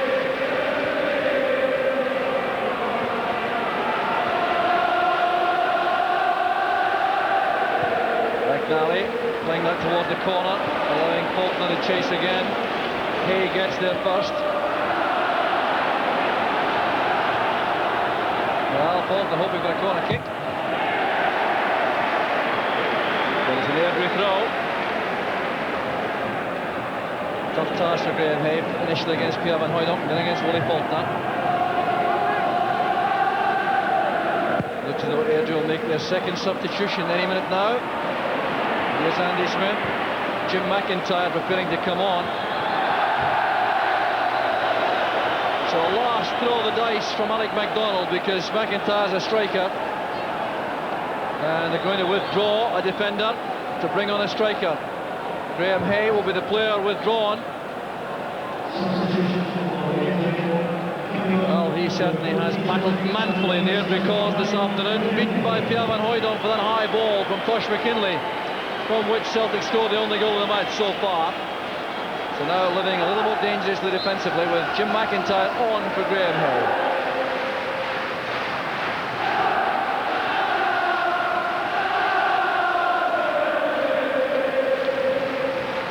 Throw taken by Vata. There's Andy Smith.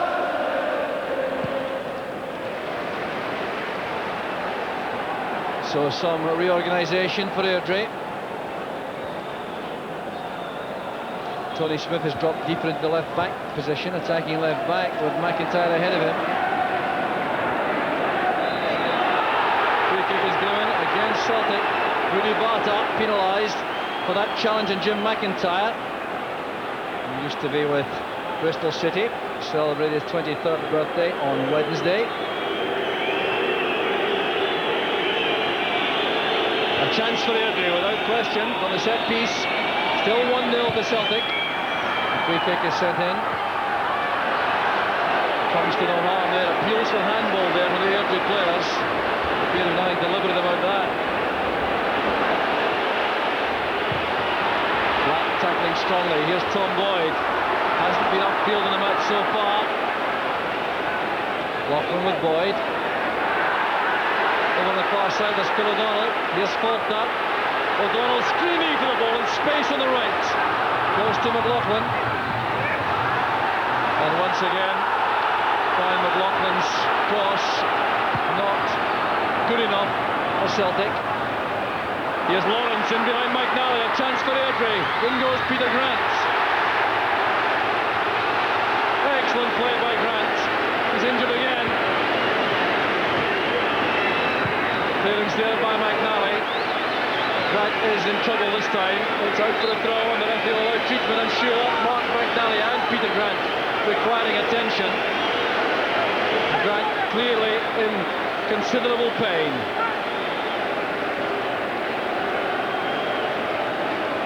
It's good defending in actual fact, because there's just an indication that Alan Lawrence is going to get clear there. Peter Grant puts in a good challenge, and what he's damaged I'm not entirely sure, but it must be that knee of his, and it couldn't possibly be fully fit. You can see it from a different angle.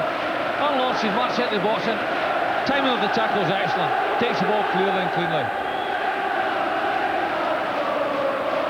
So a long hold up once again. This game really could go on all afternoon without extra time.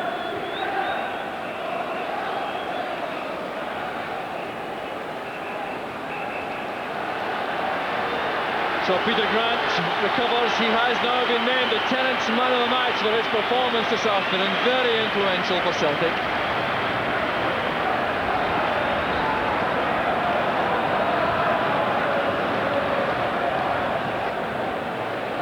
So the throw will be taken by Sandy Stewart here on this near side for Airdrie. There are 5 minutes remaining plus injury time, and that could be almost indefinite. Here's Kenny Black, pressurised by O'Donnell, put up by O'Donnell, free kick to Airdrie. Willie Faulkner upsetting the Airdrie defenders by wasting some time there.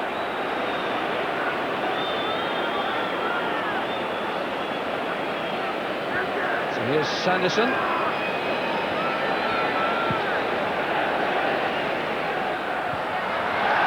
Now mistimed there by Steve Cooper.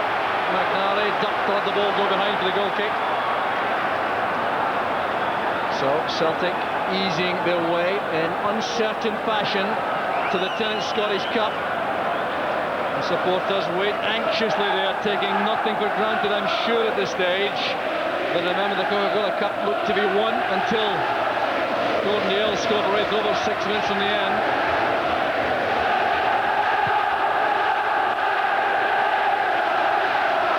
Faulkner's hit flick on. Across comes Sanderson, getting the ball forward early. Well, the Celtic supporters now building up some vocal momentum here.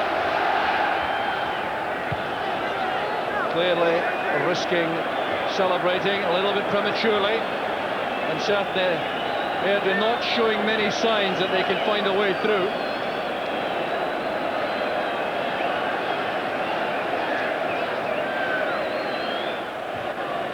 Jack's head up, was Grant. Peter Grant limping quite heavily now, clearly has tested that knee to the full. And hurly-burly of the cup final, showing some signs of wear. McKinley's long ball forward, there's offside against Faulkner. Well, it's Airdrie showing all the audience here. Alec McDonald looks on anxiously here. Time fast running out for his team. Trying to become the first non-top division team to win the cup since 1938. And Fife did that. Steve Cooper trying very hard indeed to win as many balls in the air in the box as he can, looking for flick-ons and for support from quick men around him.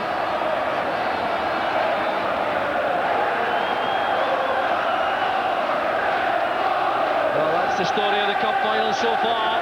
All the time rapidly running out for Airdrie. And the noise you hear now comes from Celtic supporters. Kenny Black. Is there to be another twist in the tail before the end? McStay under severe pressure there from Cooper. Clearly a free kick to Celtic. Yeah, it's an astonishing tussle, this. Steve Cooper's trying desperately to get in there, and Paul McStay's right in the middle of that, piggy in the middle. Faulkner gets up well again. Faulkner trying to release McLaughlin, and a great block by Martin. That would have settled it. Well, he had very little to do in the second half in particular, but he did well to block the shot from Faulkner. Yeah, it almost looked here as though Brian McLaughlin won't end of it. When it comes out, Willie Faulkner looks up quickly, doesn't have to test the goalkeeper there, and good save by John Martin. Kept his side in for hope. John Collins with the corner. Very few in the box for that. Airdrie leading 3 men upfield all the time now. McNally did well to hold Lawrence. Here's Andy Smith. Goes wide here from McIntyre.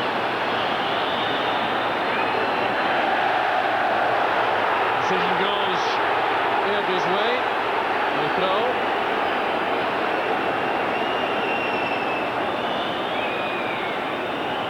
There's McIntyre again. Goal kick's been given. Relief for the Celtic defence. And Tommy Barnes looks on. Jimmy Steele checks his watch. He'll know now that we're just about to go into stoppage time. But there could be a great deal of that though. Tommy Barnes can hardly wait and hardly watch.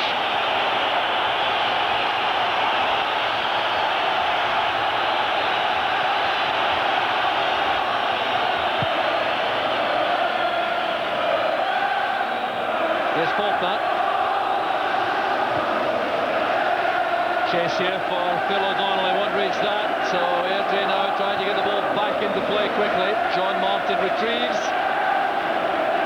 We're into stoppage time. It could be as much as 5 minutes of that if the referee chooses to allow it all to be added on. Checking with his linesman to see if the 90 minutes are over, which they are. Smith to Black. Cooper beaten by McNally. Here's Paul McStay. Airdrie thin at the back. Unusually so. This is McLaughlin. He'll take this for run, I suspect. Heading for the corner flag.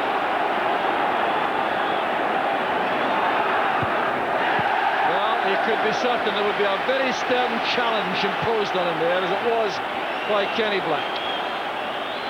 Throw it is, rather than a corner, I think.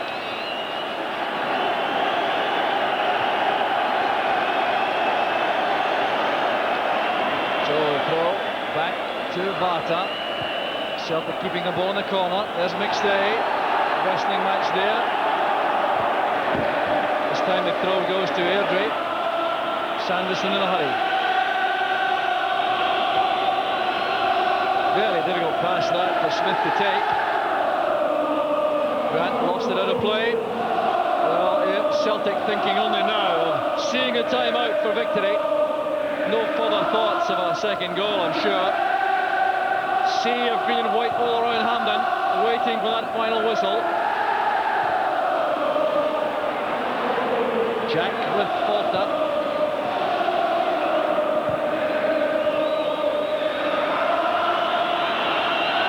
Here's John Martin, trying to get some distance here. Didn't really succeed. Steve Cooper's lost his boot there. Smith tackled by McStay. Could be a late opportunity here for Airdrie.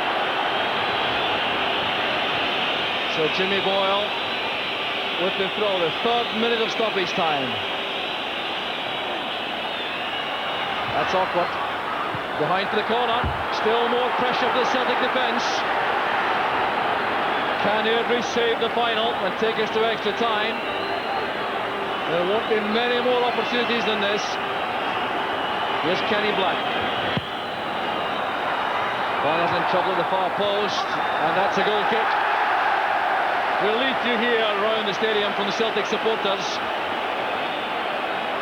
Well, referee Les Mottram has the destination, the cup really in his hands now, because he could end the match at any time and terminate the 6-year drought for Celtic.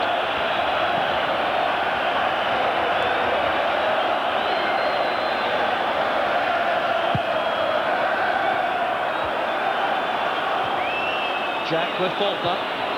Here's McIntyre. The final whistle goes! Celtic have won the 10th Scottish Cup. Tommy Bonds goes straight to Alec MacDonald. It certainly wasn't a classy, distinguished performance, but that doesn't matter to Paul McStay. Look at the joy on the captain's face. It's been a tough, grinding performance all the way through, but Celtic have achieved their target, which was victory this afternoon. They've won the 10th Scottish Cup. They're in Europe next season, and these supporters are all set to celebrate. Yeah, it was a convincing performance, but it's all down to that good early start to Celtic, and that tremendous goal by Van Hooijdonk. But look at those supporters. They don't care how it was won. They've won the cup, and they're going to celebrate. And at the end of the day, I think that really Celtic probably edged it, simply because of that good and positive start. But unconvincing performance, however much it was. Those players, those supporters, and the management team are entitled to enjoy themselves tonight. So the handshakes on the pitch there reflect the level of sportsmanship around, and the Celtic players show the relief in the ranks. They made the breakthrough. It may well be the crucial breakthrough. Tommy Bonds reflects on the Scottish Cup win of 1965, when Billy McNeil headed the winning goal, setting Celtic up for a terrific run. Pierre Van Hooijdonk enjoying the spirit of the moment without question. John Martin goes round the Celtic players with congratulations. They certainly made Celtic battle all the way. It was never easy. John Martin beaten just once by Pierre Van Hooijdonk. Superb header.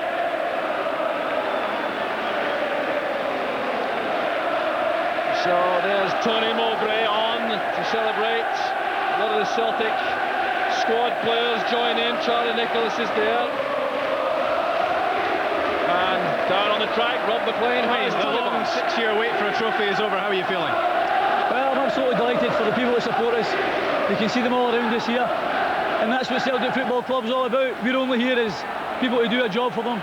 They're the guys that pay the money, they pay the wages, and we're their servants, and I'm absolutely delighted for them. What did you think about the quality of the game? I thought Airdrie played well in the game, competed very well and done what they were good at. I didn't think we played well at all, but I think, to be fair, we're under a hell of a lot more pressure than Airdrie were. What now, Tommy? Obviously, you look at this and winning one trophy doesn't cover up your assessment of the whole season. Well, what now? I'll go and give Peter Grant a good kiss because I thought he was absolutely unbelievable today. And I don't know what they've done without him today. It was absolutely magnificent. And for him more than him, I'm absolutely delighted. And for our captain McStay, which is a particularly hard time, I'm just so thrilled for him. And hopefully 1 or 2 checks might be written over the summer. Well, we know the guys we want, and we'll go and do our business now and get them in here. Well done, Tommy. Thanks very much. So the captain there, Paul McStay, hugged by Charlie Nicholas. It's an ambition he was trying to achieve before long, was to hold the cup aloft. He'll have that opportunity in a few moments from now. But for the moment, these Celtic players savour the moment on the pitch. The supporters stay there waiting for the trophy to be presented. And the runners-up there wait for the moment when they're called forward to collect their medals. Solemn faces, but they've contributed to a very tough final. But Celtic had to battle very hard to win. And only their second cup defeat in 14 matches this season. Jimmy Sanderson leads the team up. They hope that we collect the cup. It isn't for that purpose, it's simply to collect the runners-up medal.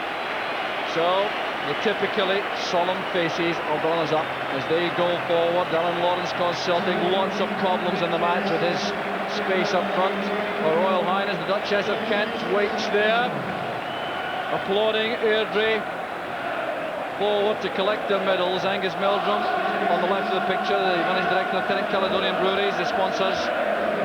So Jimmy Sanderson receives his runners-up medal and a kiss from Her Royal Highness. As the players go through, not too many smiles as you would imagine. They've lost a cup final they thought they could win. Moment of disappointment, but they have contributed hugely this season in the fabric of Scottish football. Semi-final of the Coca-Cola Cup, a challenge for promotion in the First Division. They won the B&Q Cup, runners-up in the Tennant Scottish Cup. Kenny Black has his second runners-up medal there. Alan Lawrence goes through. Paul Jack, reserve goalkeeper, Willie McCulloch. And now the stage is clear for the winners. And now you'll see totally different expressions on faces. Tommy Burns among his players there. Brian O'Neill, unfit to play. Simon Donnelly gets a big hug from the manager. Peter Grant, the man, Tommy Burns, rates so highly. Is congratulated for his contribution. The man of the match, named by the sponsors, Tennants. Tears on his face, but not on the face of Paul McStay. He has a quiet smile of satisfaction as he makes his way forward. Blows a kiss to the stand. Going to collect the Tennant Scottish Cup, decked with these green and white ribbons. And wait for the roar when this is held aloft to the Celtic supporters. So it's a long way up as he's congratulated by so many people on the way. The moment Paul McStay's been waiting for. The presentation of the Tennant Scottish Cup to Paul McStay. And Tommy Burns savoured the moment like all the supporters all around. They've waited 6 long years for this. And it's Paul McStay's 4th winner's medal, but clearly one which means so much to him. A happy man, without question. John Collins goes through. Willie Faulkner. Bill O'Donnell's been there before in Motherwell colours, and so too is Tom Boyd. In fact, he held that trophy aloft as captain of Motherwell in '91. Mark McNally, a late call-up to the final. It's a fairy tale for him. Through there to Rudy Vata, and then young Simon Donnelly, the youngest player in the side. And Brian McLaughlin, another moment he'll never forget. And towards the end, Peter Grant gives a special cheer from the Celtic supporters for his contribution. And there's the goal scorer, Pierre Van Hooydonk, to leave the field before half-time. Tosh McKinley too enjoys the moment behind him. On the substitutes, goalkeeper Gordon Marshall is there. There's Pat Bonner, his 5th final, his 3rd winner's medal. He was freed a year ago, remember, by Lou Macari when he was manager of Celtic, and then was brought back to Celtic Park by Tommy Barnes. He'll take the plinth also.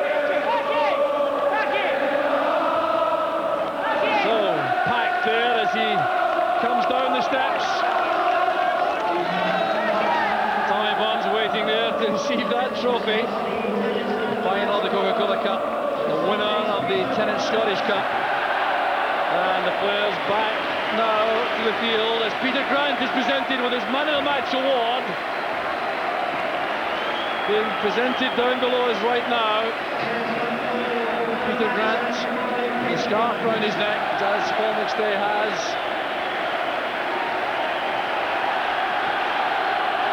So Tommy Barnes showing the relief of winning a trophy in his first season as Celtic manager. So the Royal Highness the Duchess of Kent has completed her task as the photographers gather around the Tennent Scottish Cup winners for the photograph session. Peter Grant joins in. Well, the story told there, the Tennent Scottish Cup winners of 1995. Andy Walker there also.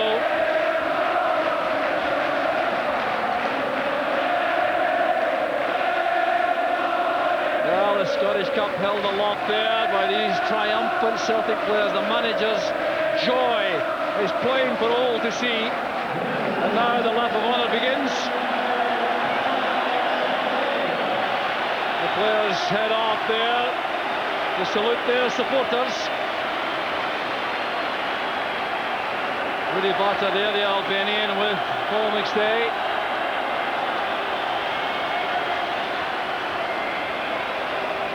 Photographers still want more opportunities. Well, the relief and joy in the face of Paul McStay tells its own story. Such an important player for so long. A record-breaking cap winner among Celtic players.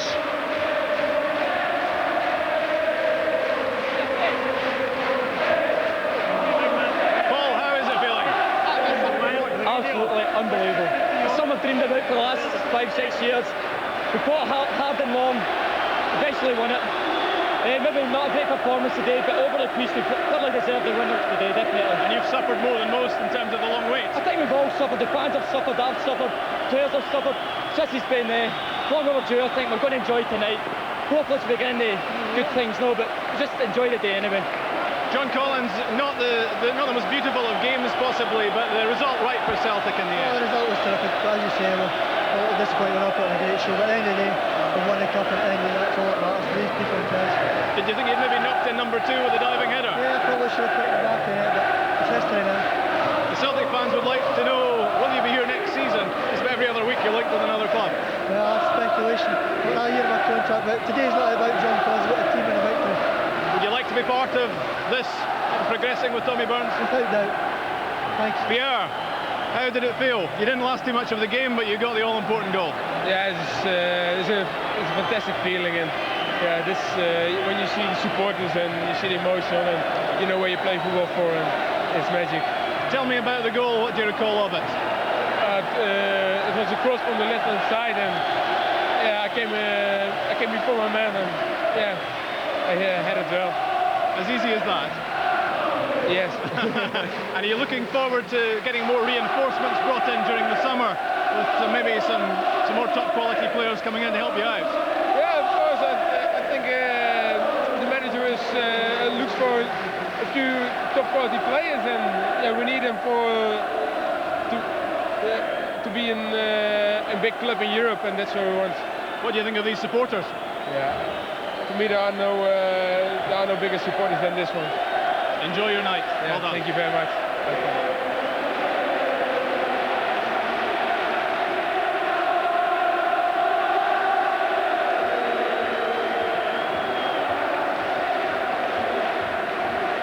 So Charlie Nicholas there going round to enjoy the celebration with these Celtic players, and not one Celtic supporter I'm sure has left the stadium.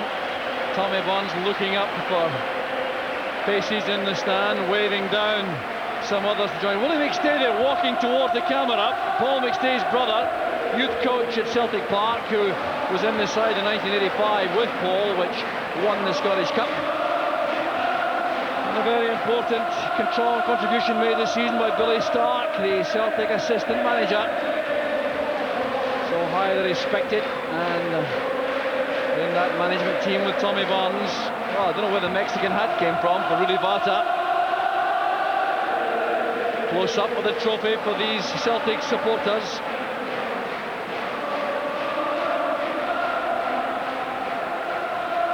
The singing goes on around the stadium.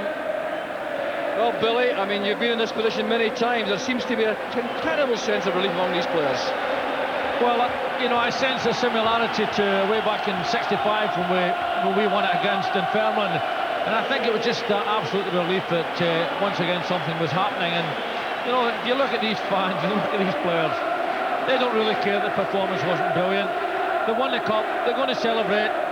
They've got a couple of months to think about next season, and tonight's going to be a night of enjoyment for them. So the faces there in the stands showing the pleasure resulting from this 10th Scottish Cup win by Celtic. And it's clear that even players have enjoyed a lot of success, like Charlie Nicholas there. It's still a moment to be savoured. They don't come along often enough for these players. Peter Grant thought, I'm sure, for a long time in the last fortnight he wouldn't be on the field, but he has been able to play and win the Man of the Match award. Well, supporters found his way through the cordon of support of stewards. Another one there trying to get towards Peter Grant. The stewards and police working hard to keep fans away. Tony Mowbray there, decked in a sea of Celtic scarves.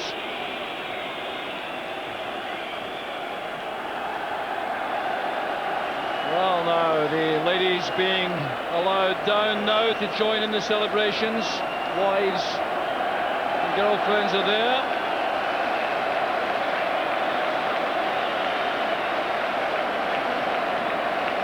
He's a very young fan and may well be a member of the Barnes family, I suspect. I wonder if Tony Mowbray can have any more scars around his neck. Paul McStay reluctant to let that cup go. He waited a long time to hold it aloft as the captain of Celtic.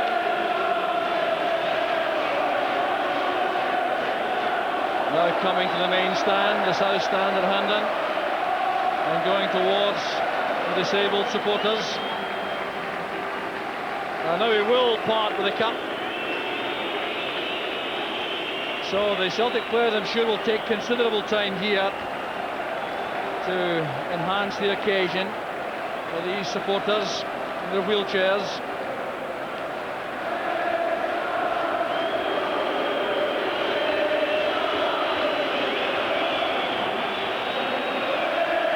All the Celtic players going along the line there, the youngsters also.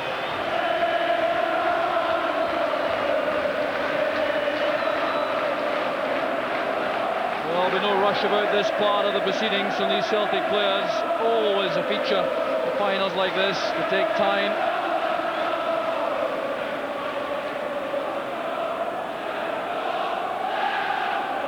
Well, you can see the imbalance too in the supports, because the Celtic supporters here almost filling the stadium still.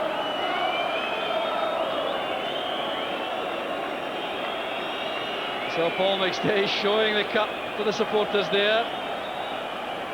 Coming along the line there and taking time out here, to the great credit, to ensure that these supporters have a close-up of the cup and meet their heroes. And Tommy Barnes there being congratulated.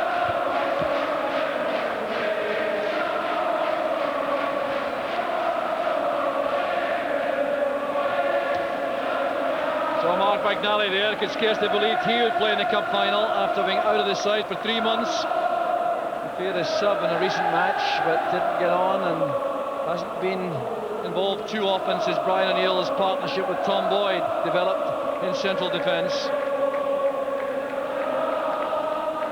Photographer still waiting and still taking photographs there of the players with these supporters. And there's the sea of green and white around Hampden. And I suspect they might stay here all night if the players would stay.